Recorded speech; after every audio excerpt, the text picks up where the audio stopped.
네, 찬양 감사합니다. 오늘은 전례 교회력으로 성령 경륜부 5번째 주일입니다. 또한 한국교회가 민족 3단의 아픔을 기억하고 지키기 위해서 민족화의 주일로 지키는 주일이기도 합니다. 우리 교단이 속해 있는 한국기독교교회 협의회는 지난 2000년부터 내년 6월 15일부터 6월 25일까지 열흘간을 민족화의 주간으로 지켜왔습니다. 처음 남과 북의 정상들이 만나 민족의 화해를 열었던 날과 한국전쟁 민족 상잔의 아픔을 기억하는 날을 기해 평화를 염원하며 함께 기도하기 위해서였습니다. 그동안 매년 민족화의 주간이 되면 의도치 않게 매우 절실하게 기도할 수밖에 없었던 것 같습니다. 왜냐하면 3월에 시작되는 P-리졸브 한미연합훈련으로 남북 대결 국면이 조성되고 그 이후에 언제라도 전쟁이 벌어질 것처럼 서울 불바다, 평양 핵초포와 등의 말폭탄이 오가며 한반도 전쟁 위협이 최고조에 달했기 때문입니다. 그런데 올해는 연해와 달리 조금은 다른 기도를 드릴 수 있을 것 같습니다. 그동안 민족 화해를 간절히 염원하는 간구의 기도를 드렸다면 올해는 매달 새롭게 민족 화해의 길을 열어가심에 감사하는 기도를 드릴 수 있으니 말입니다. 어쩌면 내년부터는 이 기간도 바꿔야 되는 건 아닌지 모르겠습니다. 지금 우리가 지키고 있는 6월 15일과 6월 25일 외에도 4월 27일 역사적 판문점 선언과 5월 26일 통일각 회담, 6월 12일 북미회담까지 올해만 해도 민족화의 뜻깊은 기념일들이 너무도 많이 생겼기 때문입니다.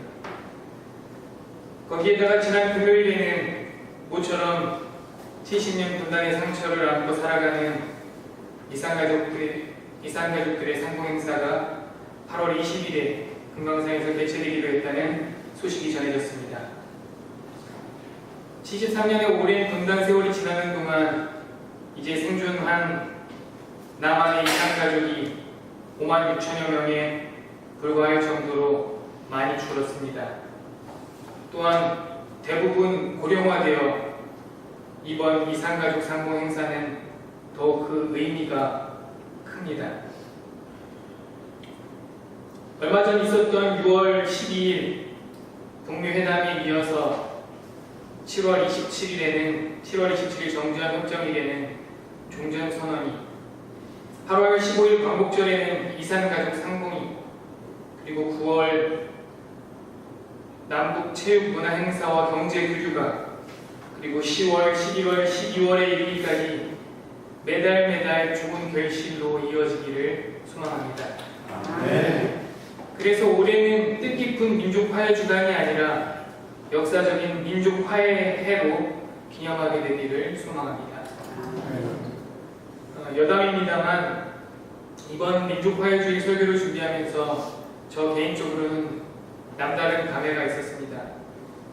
특별히 관심을 받고 지켜보던 남북 문제가 연일 역사적 순간을 맞이하고 있다는 기쁨과 더불어서 이렇게 눈 녹듯이 될 수 있었던 것을 왜 지금까지 하는 아쉬움이 들었기 때문입니다. 제가 서울제일교회 오기 바로 전에 교단 총회에서 일을 했었는데 그때 담당했던 역할이 바로 평화통일선교였습니다. 당시 북측 교회 대표인 조선그리스도교 연맹 사람들과 여러 차례 만나고 또 다양한 교류 사업들을 협의하고 인도적 지원 계획들을 논의하고 여러 가지 평화통일 사업을 계획하였습니다만 실제로 제가 가장 많이 했던 사업은 기도회였습니다.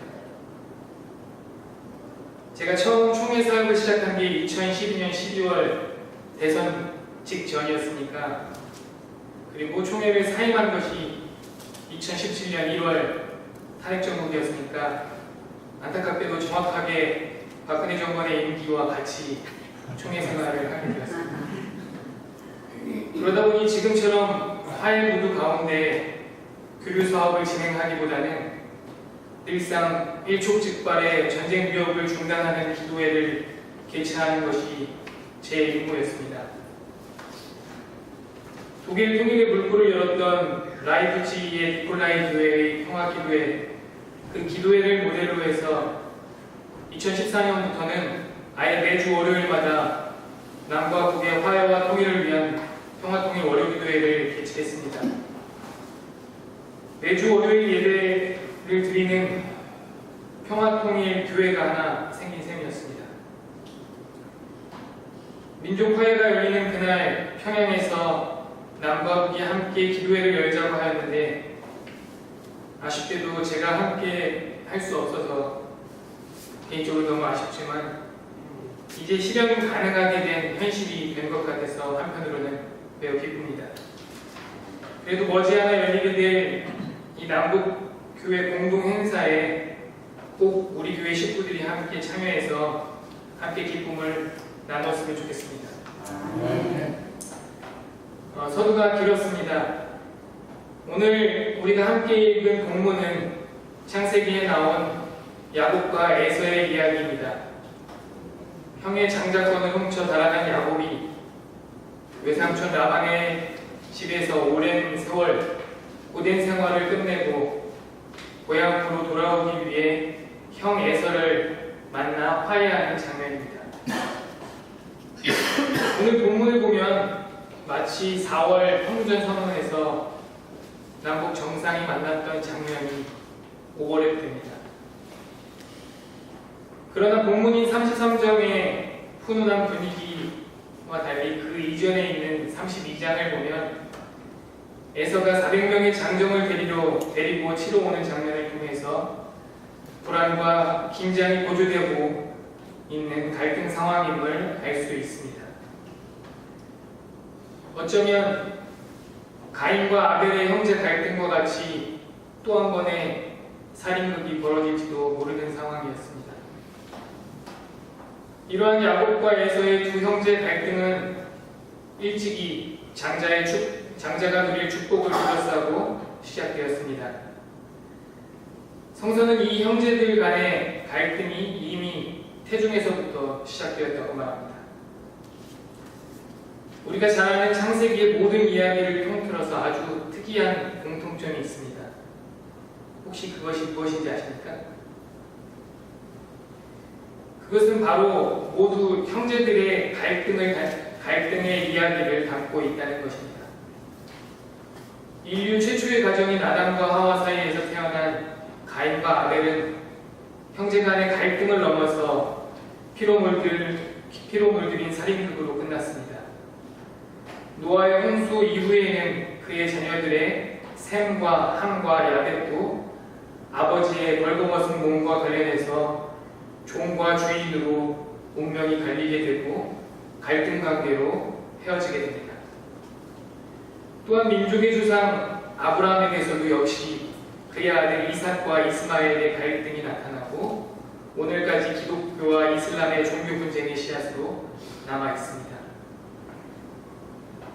오늘 본문에 나와 있는 이삭의 쌍둥이 두 아들 에서와 야곱의 갈등 관계는 이미 우리가 잘 알고 있습니다. 창세기 마지막 부분에 12아들 가운데 꿈의 사람 요셉을 두고 형제들의 질투와 갈등 관계가 창세기의 마지막 부분을 장식합니다. 그런데 많은 이스라엘 조상들의 형제 갈등 중에서 가장 중심에 있는 이야기가 바로 오늘의 야곱 이야기라는 사실입니다. 창세기에서 아주 많은 부분을 야곱의 이야기로 차지하고 있습니다. 또한 구약성서 전체에서도 야곱 이야기가 차지하는 자리는 매우 중요합니다. 그 이유는 야곱이 장차 실질적인 이스라엘 민족의 시조가 되기 때문입니다.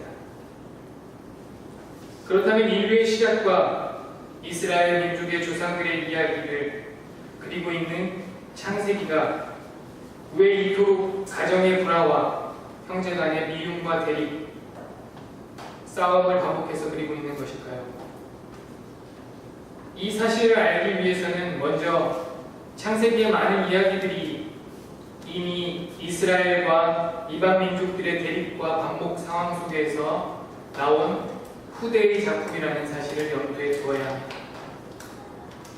간단히 말해서 창세기가 이렇게 형제 간의 갈등을 계속해서 다루는 것은 민족 분열의 기원을 역사적으로 정리하려는 것이 아니라 이스라엘을 중심으로 온 인류가 하나의 핏줄이었음을 강조하려는 데 그의 의도가 있다고 할 수 있습니다.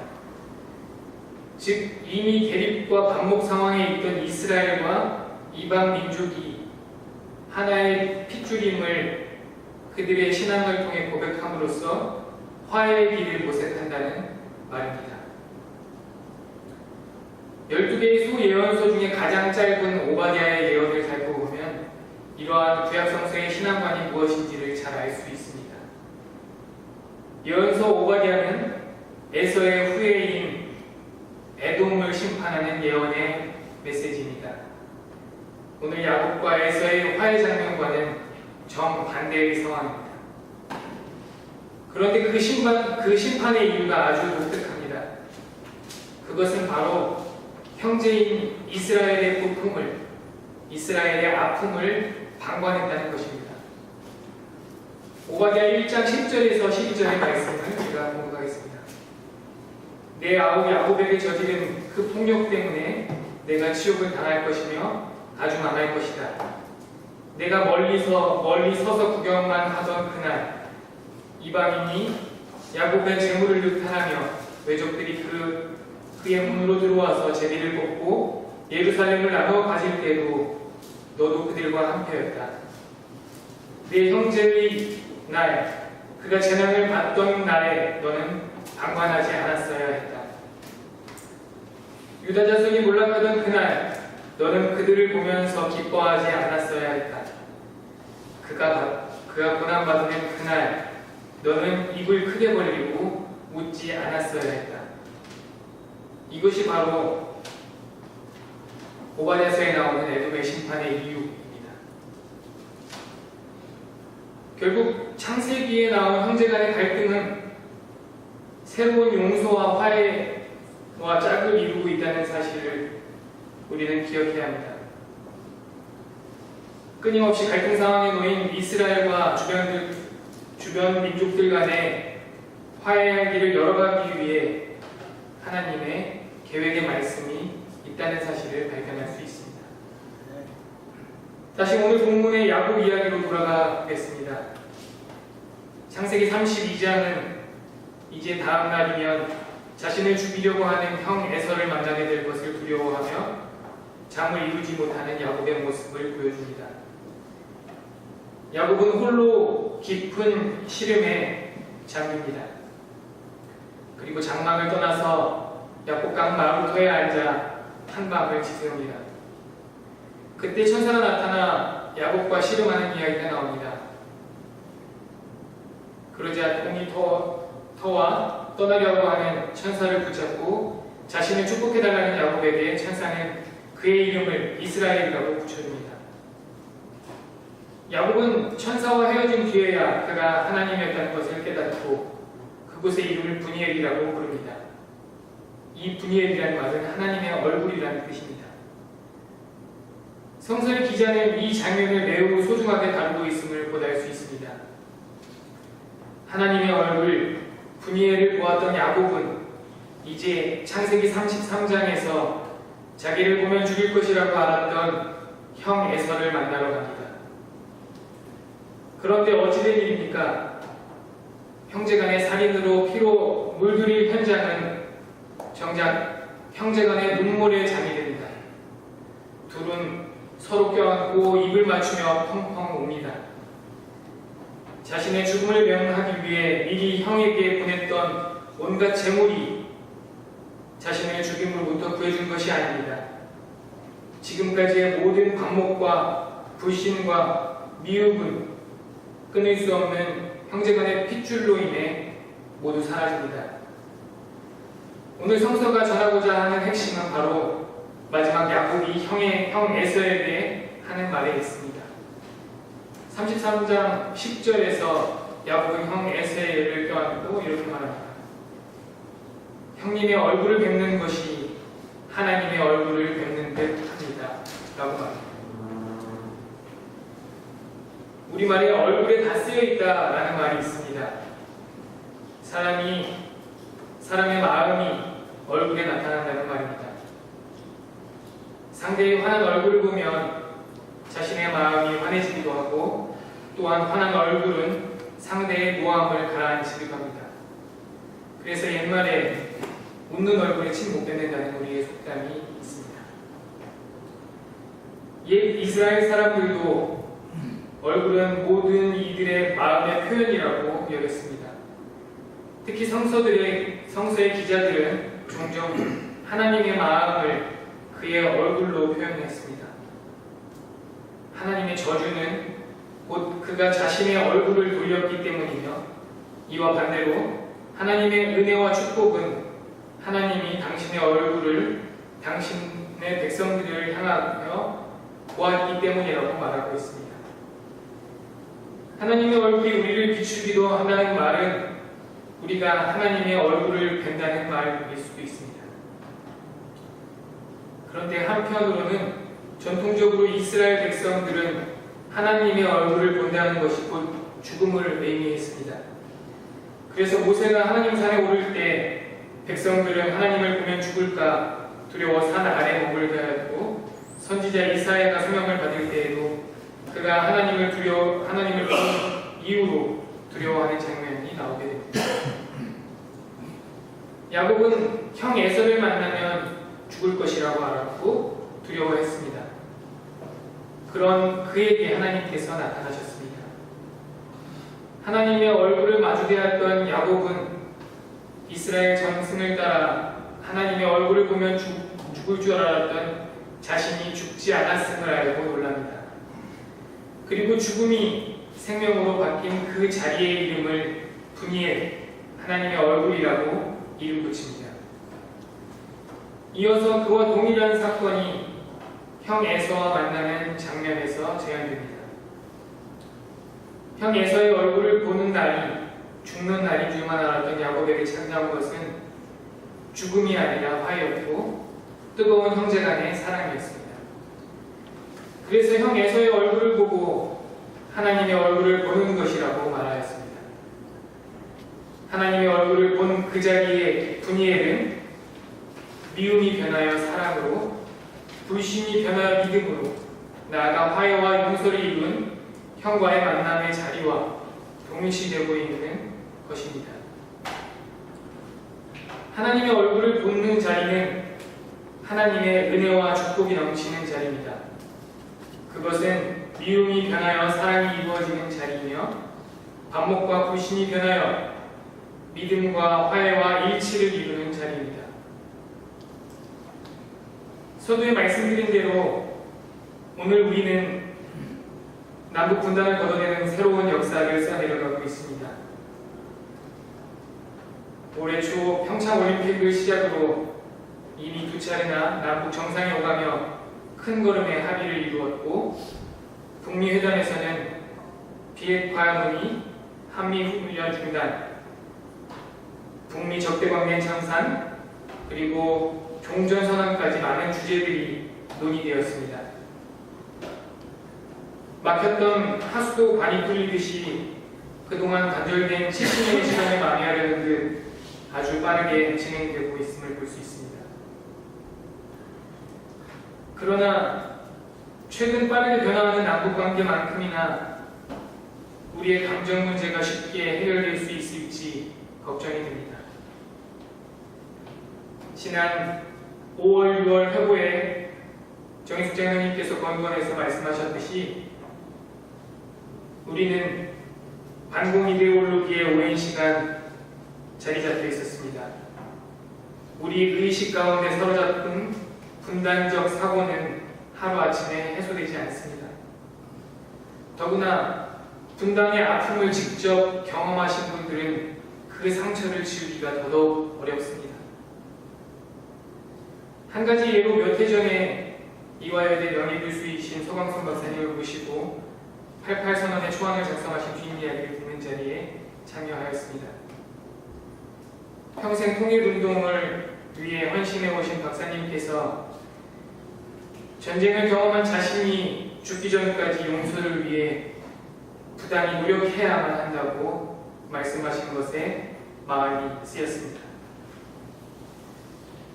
서광석 박사님의 아버지 서용문 목사님은 공산당을 반대했다는 이유로 6.25가 발발됐던 1950년 7월 인민군에게 무참히 살해되었습니다.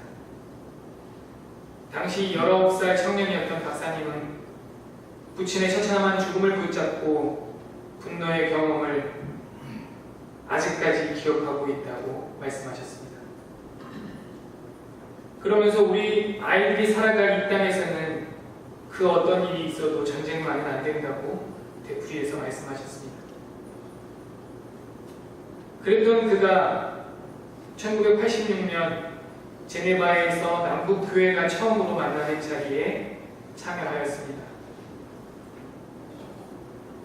그동안 마음으로는 용서를 외치며 사랑을 외쳤는데 막상 아버지를 죽인 북한 사람들과 마주되었을 때 증오와 미움의 감정이 차올라 견디기가 힘들었다고 말하셨습니다.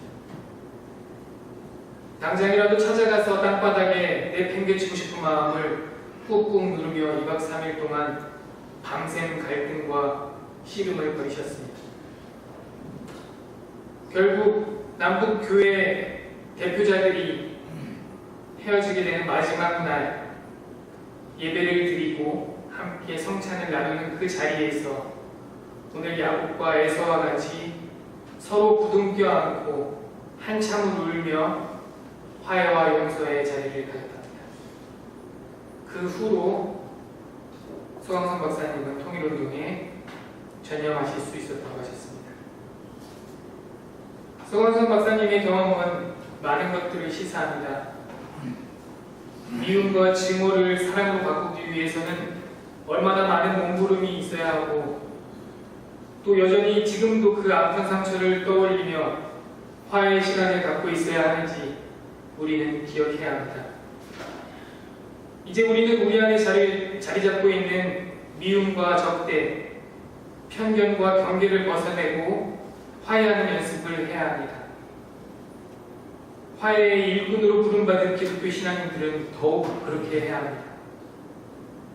뭐 연습까지 할 필요가 있을까 싶지만 실제로 아프리카의 굶주린 아이들을 위해서 매달 몇만 원의 후원금을 낼 수 있을지는 모르지만 내 삶의 공간을 내어주고 내 곁을 나누어주고 함께하는 일은 정말 쉽지 않습니다. 최근 뉴스를 뜨겁게 달고 있는 제주도 예멘 난민 문제가 바로 그렇습니다. 시리아 난민들의 입국을 거부했던 수많은 유럽 국가들을 보면서 비난의 손가락들을 보냈으면서도 정작 우리의 상황이 닥쳤을 때는 난민 수용을 거부하는 청와대의 청원이 벌써 30만을 넘었다고 합니다. 우리가 조금은 다른 사람들을 경계하고 배척하면서 70년이나 떨어져 살아온 북녘의 형제들을 어떻게 우리 곁으로 모두만 안을 수 있단 말입니다. 화해를 위한 노력과 치열한 갈등과 씨름 없이 어떻게 미움을 사랑과 용서로 바꿀 수 있겠습니까? 기독교의 핵심 가치가 사랑이라고 말하지만 오늘 우리의 현실을 보면 기독교 신앙인들이 가장 편협하고 독선적인 모습을 보일 때가 많습니다. 정치, 성별, 타종교, 난민 등 새롭게 되는 모든 사회 문제에 있어서 우리 기독교 신앙인들이 가장 배타적인 모습을 띠고 있습니다. 다름을 잘못으로 규정하고 문제로 받아들이는 우리 자세를 돌아보지 않는다면 통일의 긴 과정에서 우리는 또 다른 사회적 갈등에 직면할 수밖에 없습니다. 우리와 상황은 조금 다르지만 우리보다 먼저 통일된 독일의 사례를 보면 비슷한 예를 살펴볼 수 있습니다. 1989년 베를린 장벽이 무너지고 모두가 기쁨의 환호성을 지르며 통일의 감격을 만끽했습니다. 그러나 장벽이 사라졌지만 동독과 서독 주민들 사이의 마음의 벽은 여전히 남아 있었습니다.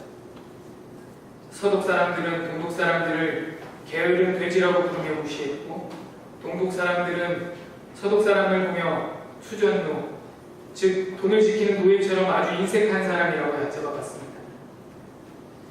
사회적 갈등은 쉽게 좁혀지지 않았고 이러한 간극을 좁히는 데는 꽤 오랜 시간이 걸렸습니다.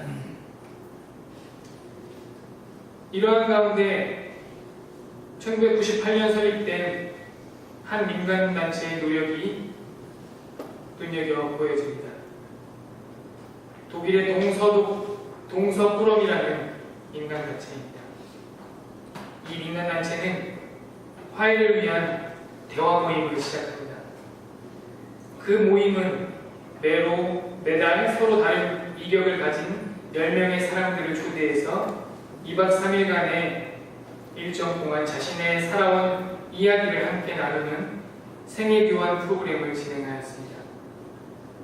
동독 사람 5명, 서독 사람 5명, 남자 5명, 여자 5명, 직업과 정치적 사상 등 다양한 이력이 다른 사람들이 모여서 서로가 어떻게 살아왔는지에 귀를 기울이면서 서로를 이해하기 시작했고, 이를 통해서 진정 화해를 이루는 경험을 하였습니다.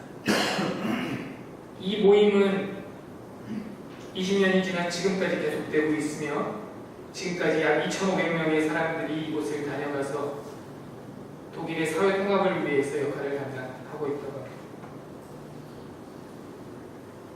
오늘 우리는 민족화해주의로 지키고 있습니다. 그리고 내일은 6월 25일입니다. 민족 분단에 이어 68년 전 한국전쟁으로 형제간의 피를 흘린 참으로 가슴 아픈 날입니다. 그래서 모처럼 우리 앞에 다가온 이 평화의 기회가 더없이 소중합니다. 평화의 길목에서 어쩌면 우리는 야곱이 야곱방변에서 밤새 씨름했던 그 긴 밤을 수없이 보내야 할지도 모릅니다. 사랑하는 교우 여러분, 이제 진정한 화해의 일꾼으로 우리의 가슴을 열어야 할 때입니다. 그동안 우리가 미워하고 적대하던 이들과 함께 살아갈 길을 모색해야 할 때입니다. 바로 옆에 있는 사람과 화해를 이루는 일부터 시작하십시오. 바로 우리 주변에 다름으로 인해 소외받고 있는 이들을 용인하는 일로부터 화해의 훈련을 시작하십시오. 반세기가 넘도록 한민족이 헤어져 서로 미움과 불신으로 지내왔던 이 땅에 용서와 화해가 이루어지고 사랑과 평화가 이루어진다면 지금껏 지구상의 유일한 분단 국가로 상징되는 한반도는 이제 전 세계를 향하는 하나님의 얼굴을 보여주는 은혜와 축복의 자리, 그 분이의 자리로 변모될 것입니다. 함께 기도하겠습니다.